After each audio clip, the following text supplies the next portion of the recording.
lire un texte de l'Écriture. Étant sorti, donc c'est en Saint Matthieu, au chapitre 9, verset 9. Matthieu 9, 9.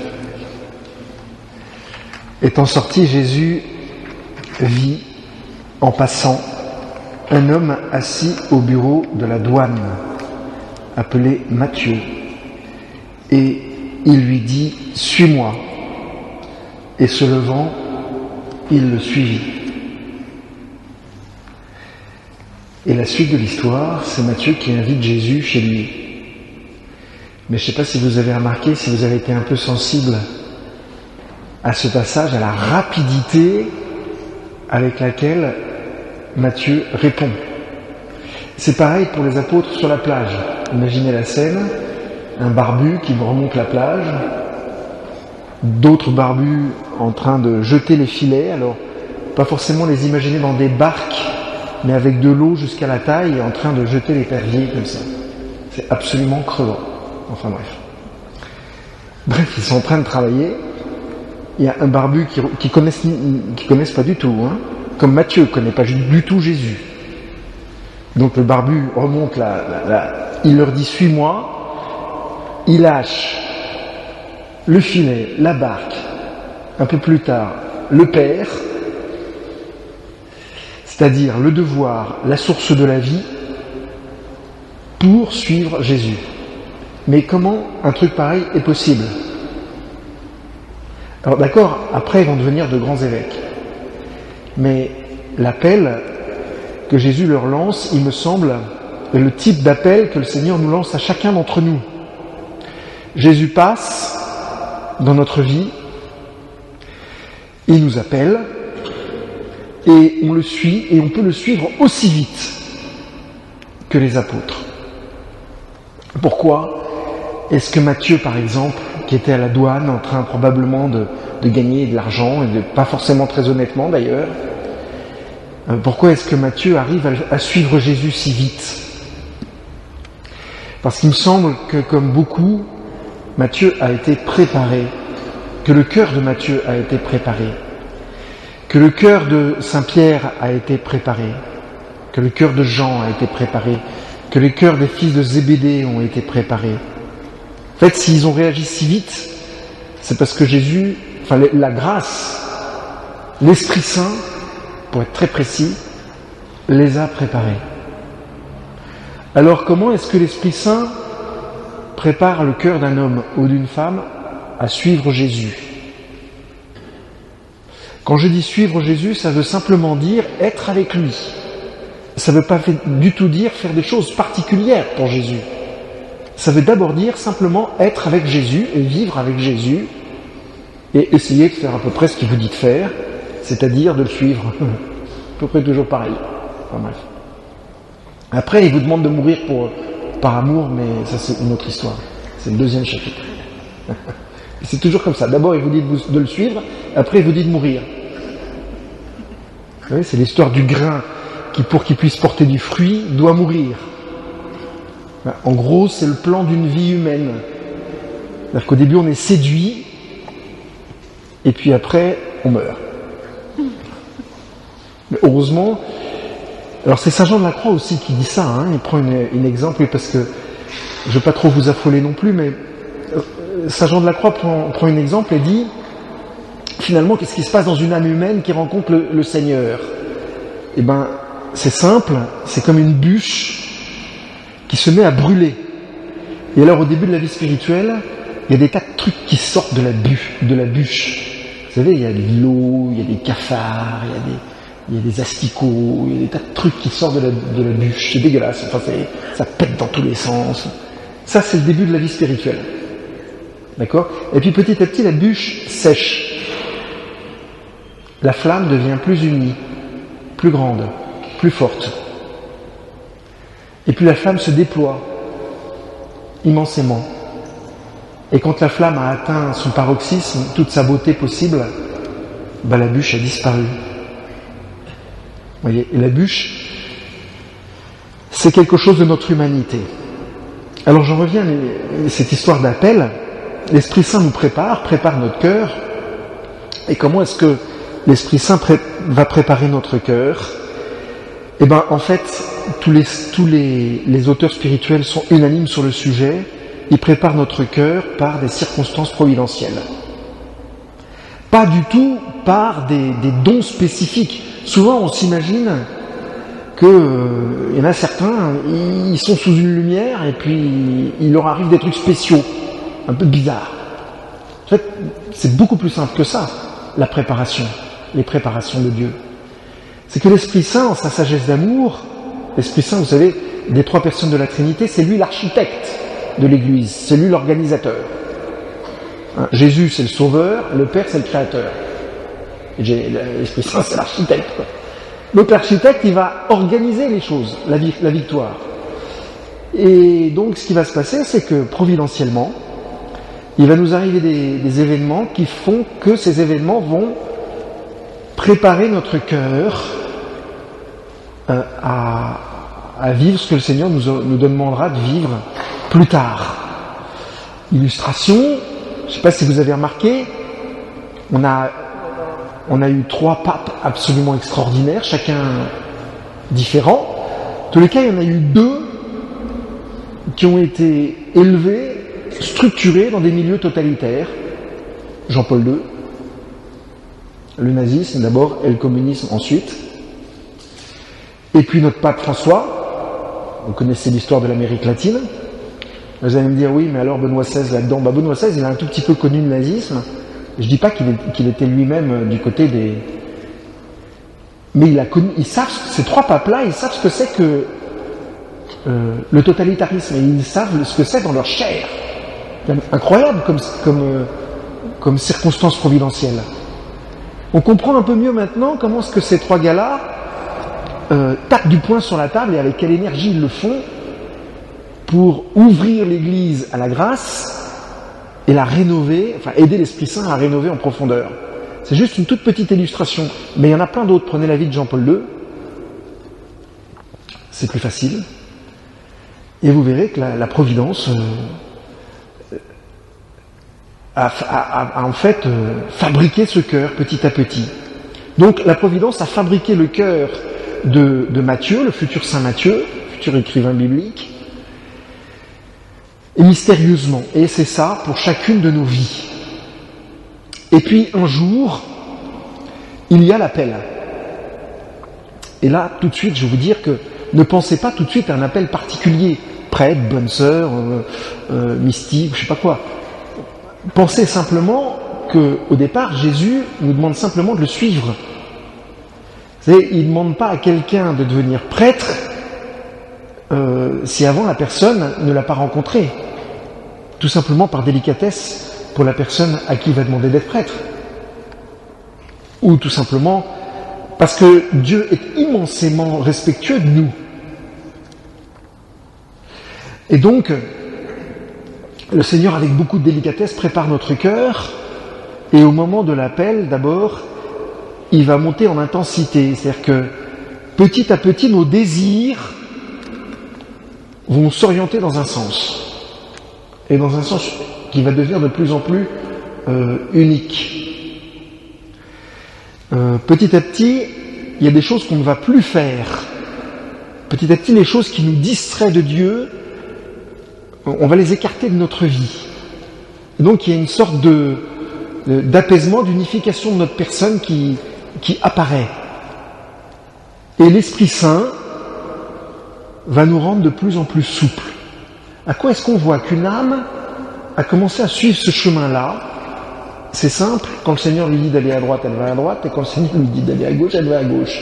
En fait, ce sont des âmes obéissantes, pas serviles, qui n'ont pas abandonné leur esprit critique, mais ce sont des âmes obéissantes.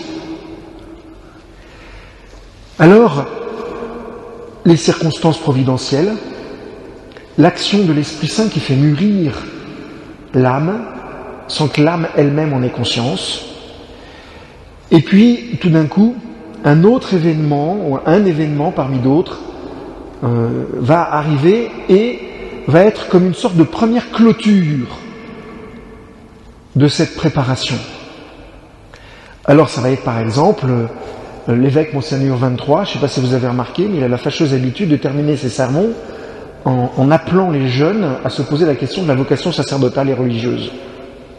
Moi, je connais plusieurs jeunes qui sont rentrés comme ça au séminaire. C'est-à-dire qu'il y a un événement qui va clôturer la préparation. Enfin, clôturer. C'est une première clôture. C'est un premier mûrissement. Je me souviens d'un jeune prêtre de Paris. C'est en 1997. Il n'était pas encore prêtre du tout. D'ailleurs, il était étudiant, il était même fiancé. Moi, j'étais à Longchamp, tout à fait au bout de la boucle, entre deux Polonais, trois Allemands et un Tchèque, je crois. Et vraiment, coincé.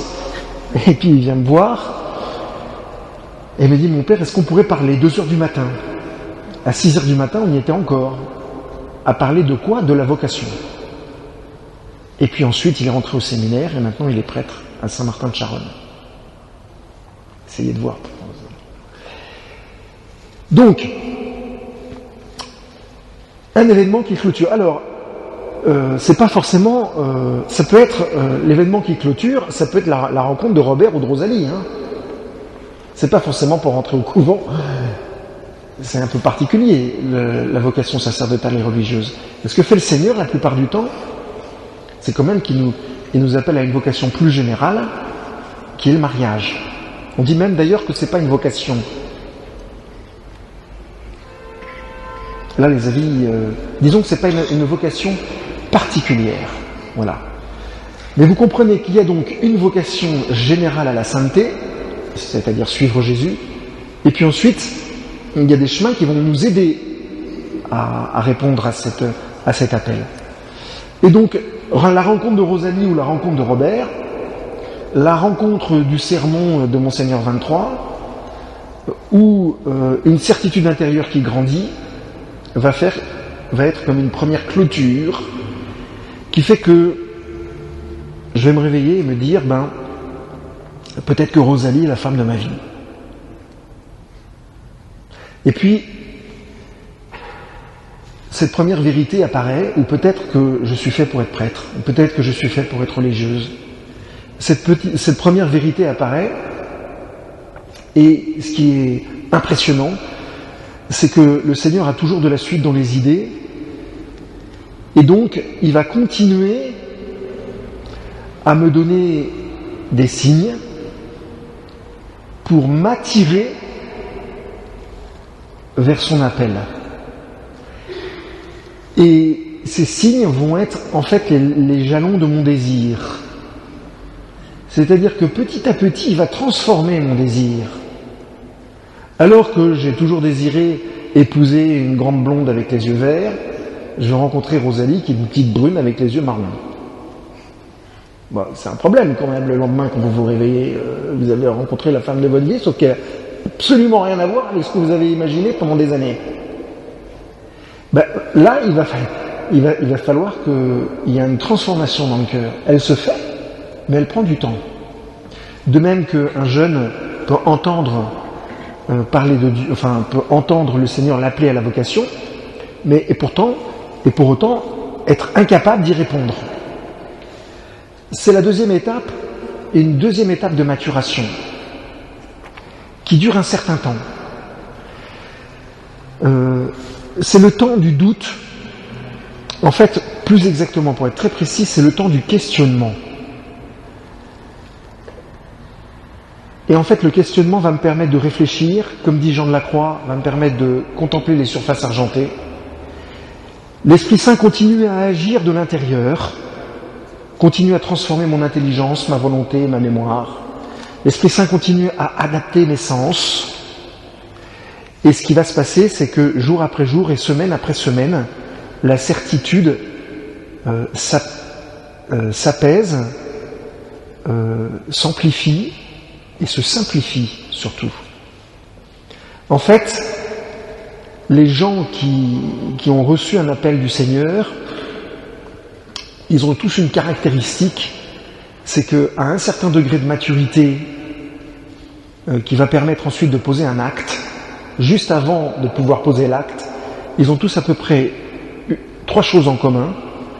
Le premier, c'est la paix. Le deuxième, c'est la joie. Et le troisième, c'est la confiance. Ils vous disent tous, bah oui, c'est elle. D'ailleurs, ils sont un peu embêtés parce que c'était pas toujours prévu au programme. Ni les circonstances, ni la bonne femme ou le bonhomme. Mais ils viennent vous dire, bah oui, bah mon père, voilà, je voudrais vérifier parce que... Mais voilà, c'est elle. Et vous pouvez lui taper dessus, c'est toujours elle, quoi. Elle peut passer sous un 42 tonnes, c'est toujours elle. Elle peut avoir la pire des maladies, elle peut douter de tout et de rien, c'est toujours elle. C'est une certitude, une simplicité. Vous savez, quand le Seigneur attire une âme, il lui donne une force pour reconnaître que c'est ça. Le seul problème, c'est que cette force, elle apparaît pas tout de suite. Cette certitude apparaît pas tout de suite. Alors, à quelques exceptions près. Mais la plupart du temps, c'est un peu comme une ligne pointillée dont les pointillés vont se rassembler pour faire une ligne de plus en plus simple. Voilà, c'est ça l'appel du Seigneur, en gros. Alors la joie, à quoi ressemble la joie d'un appel du Seigneur? C'est une joie stable, c'est une joie qui ressemble au fond de la mer.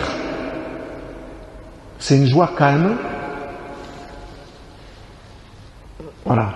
Et en plus, il y a un troisième critère qui est la confiance, c'est-à-dire que la personne a dans l'avenir et dans les circonstances qui peuvent arriver une confiance paisible. En général, ces personnes-là sont tout à fait conscientes qu'il peut arriver des malheurs, des tristesses et des difficultés, mais ça ne les empêche pas d'agir.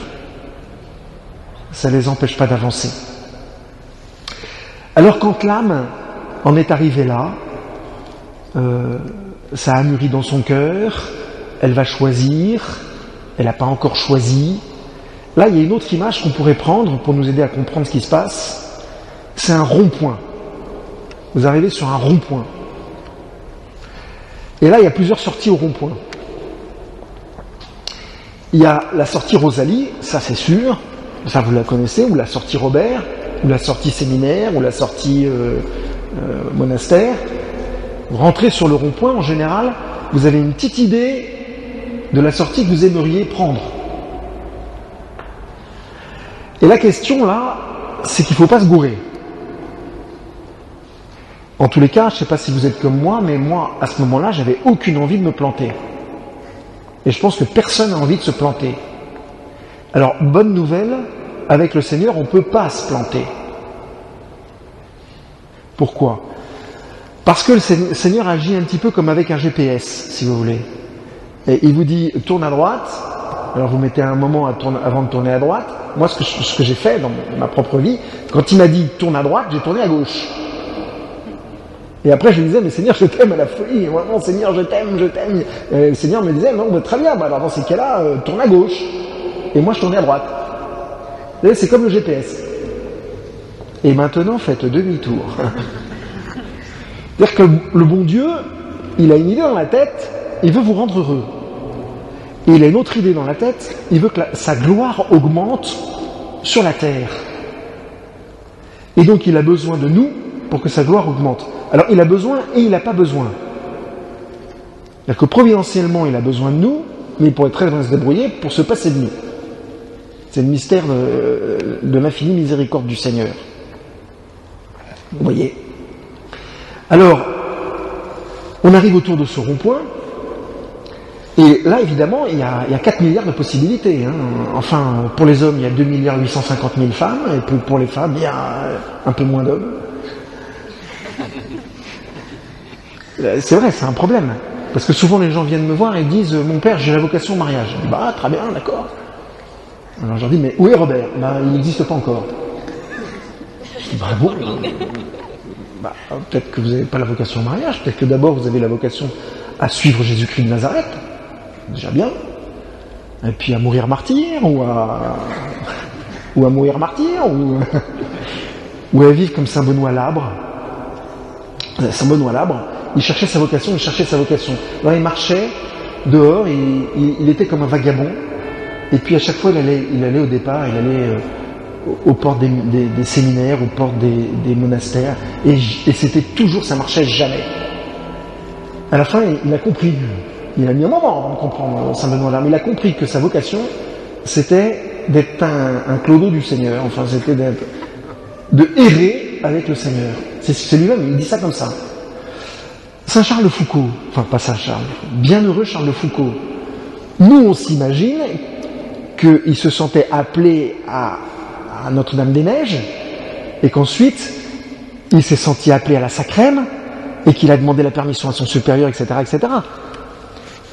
Ce qu'on sait maintenant, parce qu'il y a des recherches très intéressantes qui ont été menées, c'est que Charles de Foucauld, c'était un emmerdeur de toute première catégorie. Il avait un caractère voilà. Il avait un caractère impossible. Il faut dire qu'il faut avoir un caractère impossible pour tenir dans le désert avec rien sur le dos, un mec qui vous trahit toutes les 3 secondes et puis refaire la géographie du pays. C'est vrai, il faut avoir un sacré caractère pour ça. Moi je crois que Charles de Foucauld, s'il s'est retrouvé tout seul à la Sacrème, avant de vouloir être tout seul avec le bon Dieu, ce qui est une vérité, c'est surtout parce qu'il avait un sale carafon et qu'il était bien là et que les circonstances providentielles ont fait qu'il s'est retrouvé tout seul dans le désert à ce moment-là. Pas si seul que ça, parce que le commandant Lapérine passait régulièrement pour remonter le compteur, c'est-à-dire pour voir s'il n'y avait pas des Touaregs qui étaient passés dans le pays. Et on dit que si Charles de Foucauld n'est pas encore un saint, c'est parce que probablement il aurait fait un peu de renseignement. Toujours est-il que petit à petit, semaine après semaine, Charles de Foucauld est avec son Seigneur et devient le grand saint Charles de Foucauld. Parce que le Seigneur le brûle. Mais toujours avec un sale caractère. J'ai croisé Mère Teresa dans ma vie, je peux vous assurer que celle-là, c'était épouvantable. Avec la force que Dieu a dû mettre pour la faire grandir dans la sainteté, c'est...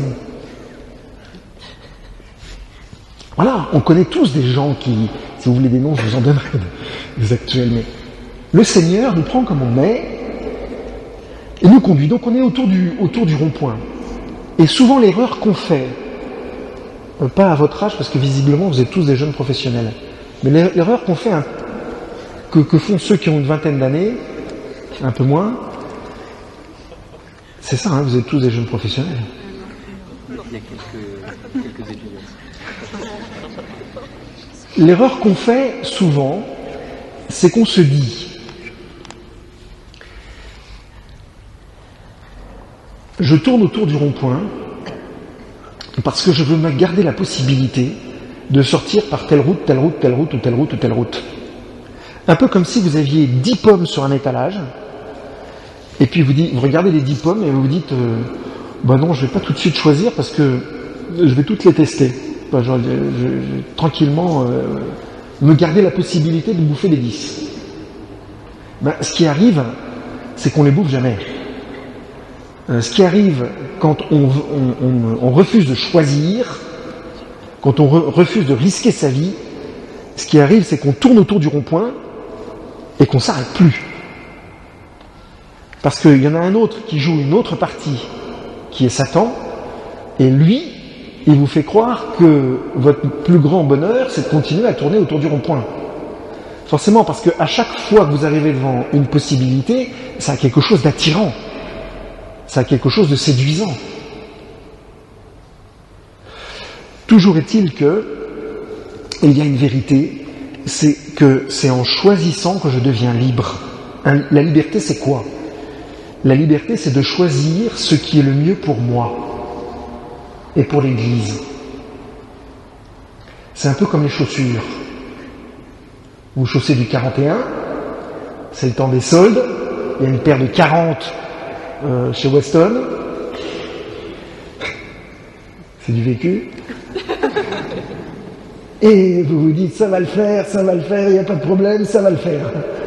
Vous en mettez vos pieds dans la paire de chaussures et vous dites ouais c'est à 60%, ouais c'est bon, ça va le faire, il n'y a pas de problème, ça va s'agrandir, le cuir va s'agrandir, etc. Mais ce qui se passe en réalité, c'est que vous n'êtes pas libre. Parce que c'est pas votre taille. C'est pas ce qui est fait pour vous. La liberté, c'est un état dans lequel on est quand on a choisi ce qui était le mieux pour nous. Donc quand vous avez choisi Rosalie ou Robert et que vous vous sentez libre, c'est probablement que vous avez choisi ce qui est le mieux pour vous. Et tant que vous n'avez pas la paix, la confiance et la joie, c'est qu'il y a un doute. Et s'il y a un doute, il n'y a pas de doute, c'est que c'est pas ça. S'il y a un doute, il n'y a pas de doute. C'est que c'est pas encore ça. C'est que c'est pas encore mûr. Ça va ? Donc, vous décidez de prendre de sortir du rond-point. De sortir du rond-point. Qu'est-ce qu'il faut comment est-ce que je peux le mieux me préparer pour ce choix ? Ma phrase est pas bonne. Qu'est-ce que je peux faire, moi, pauvre homme, pour me mettre dans les meilleures conditions du choix, dans les meilleures conditions du discernement, pour que le Seigneur, d'une certaine façon, et c'est ce qu'il fait très souvent, m'attire vers la route à prendre. Alors il y a ce qui est bien, c'est que Ignace de Loyola nous a pas mal renseigné là-dessus. Que dit Ignace ? Il dit, première chose, vouloir servir la gloire de Dieu et ne vouloir faire que ça. Donc être bien clair sur le point de départ. Si je choisis que ça soit Rosalie, Robert, le séminaire, les bénédictins, les dominicains, les je sais pas quoi, c'est pour la gloire de Dieu. Sinon, c'est pas du discernement. C'est mon business, mais c'est pas du discernement. Donc, 1, le faire pour la gloire de Dieu. Et 2, être dans la sainte indifférence. Alors, qu'est-ce que c'est que la sainte indifférence ? C'est pas le je m'en foutisme total. C'est une telle confiance en Dieu que je sais que, quel que soit ce que le Seigneur me proposera, ça sera bien pour moi.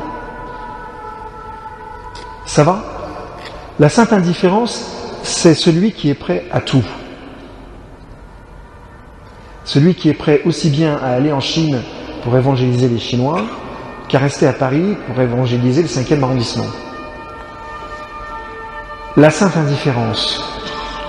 Troisième chose qu'a fait Ignace pour demander au Seigneur de le guider, c'est le don de soi total, absolu et indéterminé. Total, absolu et indéterminé. C'est-à-dire que dans cette indifférence, je me donne à Dieu, je fais un chèque en blanc, en disant à Dieu, voilà, je ne mets pas de limite. C'est toi qui décides. Et du coup, notre cœur se trouve dans une sorte de vulnérabilité, dans une sorte de liberté, dans une sorte d'ouverture de plus en plus grande, qui va énormément faciliter le travail de l'Esprit Saint. À partir de là, ça va aller très très vite. C'est pour ça qu'on met les séminaristes à la maison Saint-Augustin. Parce qu'à la maison Saint-Augustin, on les met dans l'indifférence, et puis on les met dans une pauvreté vis-à-vis de l'obéissance, et on fait une dernière chose que faisait Ignace, c'est qu'on s'est longtemps demandé pourquoi est-ce que Ignace allait dans les hôpitaux. Parce que le don de soi, il ne suffit pas de le faire spirituellement. Le don de soi, il faut le faire en passant à l'acte. Et donc, quand Ignace va dans les hôpitaux, cette ouverture de son cœur s'élargit de plus en plus. Ainsi, si vous voulez discerner de votre vocation, quelle qu'elle soit, du plus petit détail de votre vocation à la décision la plus importante et la plus grande, sachez qu'un bon commencement, ça sera d'abord d'aller dans les hôpitaux, soigner les malades, aller faire le caté dans votre paroisse, des trucs simples, préparer l'adoration dans vos paroisses, si vous avez des compétences, faites-le. Vous posez pas trop de questions, faites-le. Parce que c'est pas drôle du tout de soigner les malades. C'est pas drôle du tout de s'occuper des vieux. Les vieux, ça pue, c'est sourd, ça met la télé tout le temps. Bon, ce que je veux dire, c'est que n'attendez pas le confort pour vous décider à vous donner. N'attendez pas d'être dans votre vocation pour décider à vous donner. Ignace, il a avisé le premier hôpital, boum, il est rentré dans l'hôpital, boum, et il a commencé à s'occuper des malades, et boum, et terminé. Et puis il est resté là. Et puis on l'a viré, il a changé d'hôpital. Il ne se pose pas trop de questions. Il y a un moment où il faut arrêter de se poser des questions, vous voyez. Parce que du coup, c'est après que le Seigneur va confirmer l'appel. Donc, vous vous êtes mis vous-même dans cette disposition. Qu'est-ce que fait le Seigneur? Le Seigneur va augmenter la certitude, la conscience certaine. Et ce qui fait que tranquillou milou, vous allez avancer de plus en plus vite vers le mariage, vers l'ordination sacerdotale, vers la vie avec le Seigneur tout simplement, vers ce qui vous demandera. Le pas s'accélère, si vous voulez, la certitude est de plus en plus simple, et il y a une chose qui le vérifie, c'est qu'à chaque fois que je regarde en arrière, ça me donne une grande souffrance. Mais à chaque fois que je regarde dans le sens dans lequel le Seigneur m'appelle, ça me donne une grande joie. C'est encore un truc d'Ignace de Loyola qui dit, pour discerner, allez toujours vers ce qui vous rend heureux. Allez toujours vers votre joie stable. Parce que Satan entraîne toujours la tristesse. Et puis Satan agit dans l'instant, alors que Dieu agit dans le temps. Une bonne façon de remarquer l'action de Dieu, et surtout quand on a reçu une grâce ponctuelle, à l'adoration ou dans une conversation, on a été touché profondément dans son cœur, et tout d'un coup, on a la certitude que c'est Robert. Laissez passer la nuit, réveillez-vous, et regardez. Souvent, le Satan, comme il agit dans l'instant, et quand il falsifie le Seigneur, ça dure jamais longtemps. La queue de la comète s'affine. Donc le lendemain, il ne reste plus rien. Plus d'attrait pour Robert. Plus du tout envie de l'épouser. La grâce a complètement disparu. Ben voilà, ça c'est la falsification.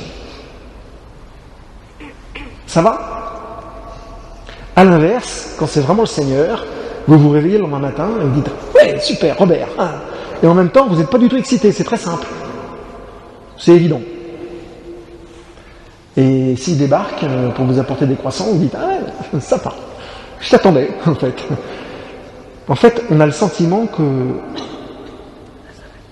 le Seigneur a été tellement bon et nous a tellement préparés à l'appel qu'il voulait nous donner que on a l'impression qu'on a toujours été fait pour ça, d'une certaine façon.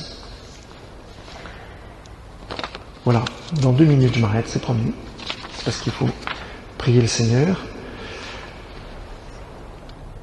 Je regarde si j'ai oublié des points importants pour vous. Dernière chose, je vous disais tout à l'heure, on ne peut pas se tromper avec le bon Dieu. Mais c'est vraiment vrai, on ne peut pas se tromper. Ceci dit, à un moment, il faut agir.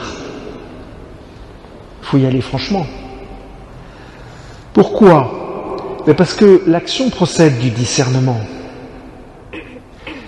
C'est en choisissant à un moment de suivre le Seigneur à droite ou à gauche que vous allez avoir la confirmation que c'est bien ça. Parce que le Seigneur donne toujours des confirmations. Et les confirmations que le Seigneur donne, il le donne en priorité par son Église. Alors, dans les vocations sacerdotales et religieuses, vous voyez bien, ça se passe par le supérieur du séminaire, ensuite ça se passe par le père spirituel, et puis le jour de l'ordination, on est certain. Mais dans le mariage, c'est un peu pareil. Le Seigneur confirme par les événements. Et puis le Seigneur confirme par la joie. Et le Seigneur confirme par la stabilité. Si on a l'impression qu'on s'est planté, c'est qu'en fait, souvent, on est en train de se planter. Vous me suivez? Ce qui se passe la plupart du temps, c'est que on épouse Robert. Et puis 10 ans plus tard, on se dit, mon Dieu, qu'est-ce que j'ai fait? Peut-être bien que je me suis planté. Mais c'est à ce moment-là qu'on est en train de se planter. C'est qu'en fait, on ne veut plus puiser dans la grâce du mariage. On ne veut plus puiser dans l'amour insondable du Seigneur. On ne lui fait plus confiance, quelque part. Et c'est à ce moment-là qu'on se plante. Vous voyez ? Et le cerveau humain est tellement bien foutu qu'on va toujours trouver des justifications très intelligentes et très savantes et très pleines de bon sens pour justifier qu'effectivement, on s'est planté. En fait, on ne s'est pas planté. On est en train de se planter. Mais là encore, est-ce qu'on est vraiment en train de se planter? Non. Même si un homme, imaginez que Robert et Rosalie étaient faits l'un pour l'autre. Maintenant, on est 15 ans après, et puis Robert et Rosalie se séparent.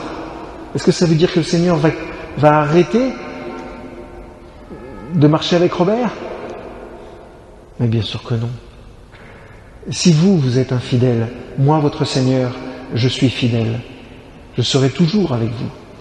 Toujours. Alors vous voyez, qu'est-ce que ça veut dire se planter? Au fond, avec le bon Dieu, on risque rien si ce n'est mourir. Ça, c'est par là qu'on va tous finir. Parce que finalement, le Seigneur fait disparaître notre moi intérieur, et plus on le suit, et plus on a envie de le servir, et plus il nous purifie, et plus il nous fait grandir, et plus on disparaît pour que son amour se déploie en nous et autour de nous. Et cet appel-là, il nous le fait, il nous l'adresse à chacun. On est tous appelés à aller sur la croix avec lui, on est tous appelés après à ressusciter avec lui. Alors demandons cette grâce au Seigneur, la même que celle qu'il a donnée aux apôtres, tout de suite après sa mort et sa résurrection, quand il est allé vers eux, et c'est finalement encore un appel qu'il leur a adressé en leur disant « La paix soit avec vous ». Demandez la paix, parce qu'au fond après, qu'est-ce qu'il y a de plus important que d'être en paix avec le Seigneur? Être marié, être curé, être businessman, être clochard. Du moment qu'on est en paix et avec le Seigneur, on a tout. C'est pas moi qui le dis, c'est Thérèse d'Avila. Tout passe, sauf le Seigneur. Il est tout, il est mon tout. Quel que soit ce que je suis, quel que soit ce que je suis, ce que j'ai fait, ce que je deviens, il est là. Amen.